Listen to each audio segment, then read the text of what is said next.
My freshman year, I didn't do much, or anything for that matter. I sat in my room all day, watched Netflix, including all of Gossip Girl, and kept to myself. I came from an all-boys school for the past 9 years of my life, so having a girl sit next to me in class was terrifying, and didn't help me be outgoing. When I first arrived, I was 5'6" and 90 pounds, which didn't help me with confidence in athletics.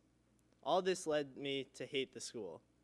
And it wasn't that the school was bad to me, it was that I didn't take advantage of anything the school offered, leading to a meaningless Brooks education.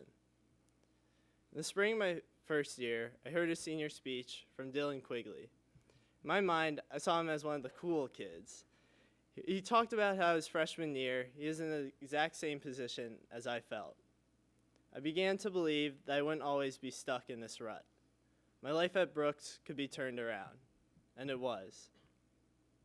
If there's one thing I want to accomplish today with my speech, is that I can help or motivate one person in this room.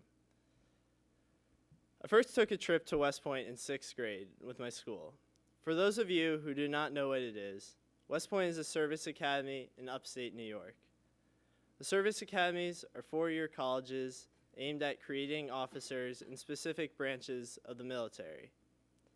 Tuition is free, but you're required to serve a minimum for 5 years after graduation. I thought West Point was one of the coolest places I'd ever been. From the camo uniforms to the artillery guns sitting on campus, it captured my attention. The military had always been in the back of my mind, but I never had directed my path in life intentionally towards it.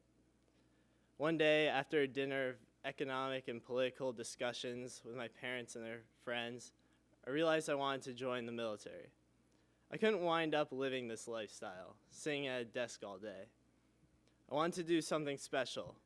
I wanted to do something different. Some could say my decision was out of the blue, but this idea I'd been building in my head for years. A strong influence for me was the captain of the cross-country team my freshman year, Sawyer Rogers. I looked up to Sawyer as an older brother. He was committed to Navy. I asked him if it was worth tossing an application to one of the schools one day, and he replied with, "You don't just apply to a service academy. You have to be 110% dedicated to it." That stuck with me and drew me in more deeply. Beginning sophomore year, I used the military academies as my motivation and my passion to turn my Brooks career around. The quote that was read to us today was by Pat Tillman. For those of you who do not know the name, Pat Tillman was an NFL safety who walked away from a multi-million-dollar contract to join the Army Rangers after the 9/11 attacks. He was killed by friendly fire on April 22, 2004. Pat Tillman was special. He had great views I deeply relate to, and I have the utmost respect for. The biography of his life, Where Men Win Glory, by John Krakauer, is filled with quotes like these. It is actually the book I give to people to explain my passion for serving in the military. This is one of my favorite quotes. I believe that I found that passion. Once I found it sophomore year, my life started to turn around. I started to apply myself to academics and athletics. I pushed myself further in practice than I ever had before.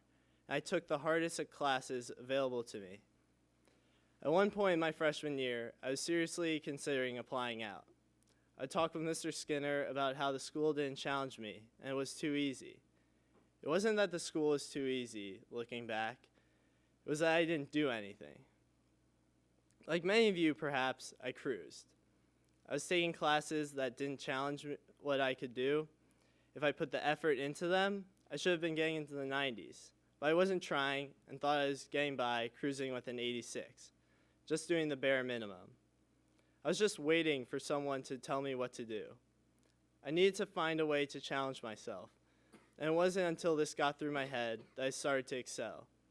I had to push myself in these fields if I wanted to become a competitive candidate, because at the rate I was going my sophomore year, I wasn't going to accomplish anything.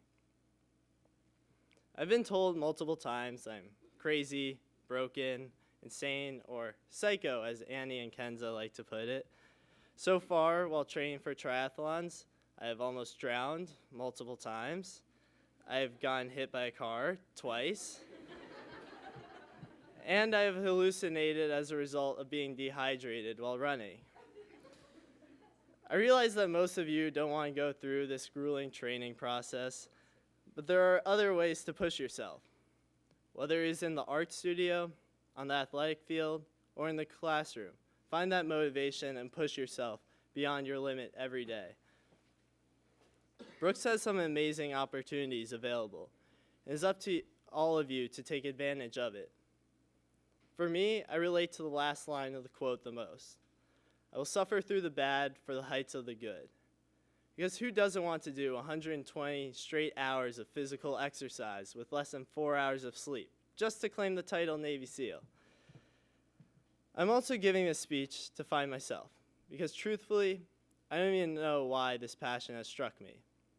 After the Paris attacks earlier this year, I'd felt something that I never had felt before. It was a mix of confusion, anger, and a will to help. I knew at that moment that what I wanted to do was right. To most of you, 4 years at a service academy, and a 5-year minimum in the armed forces during the prime years of your life doesn't seem too enjoyable. But I know that it is worth it to help out the world in this particular way. It's not driven by an extreme sense of patriotism. It wouldn't matter what country I was born in. I'd still want to do this. It's more of a moral calling. The best way I can put it is that some people may want to be doctor, minister, teachers, police officer, etc., as their way of helping out the world. Some of you may not agree with it, but in my mind, this is what I feel is right, as my way to change the world. And I'm willing to give my life for this cause. So find your passion, and I promise, once you find this, everything will fall into place.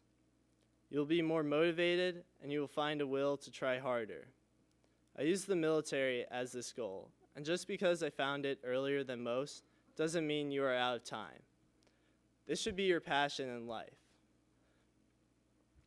But don't look at me as perfect. I'm not. I'm flawed. Don't look at me like I have my life planned out. I don't. And to be honest, I don't even know if this goal of mine will work out. If it doesn't, yes, I'll be devastated. But I will look back on that scrawny, unmotivated freshman boy and be proud of how far I've come and how much this passion has changed my life. I hope that all of you can experience the same. Thank you.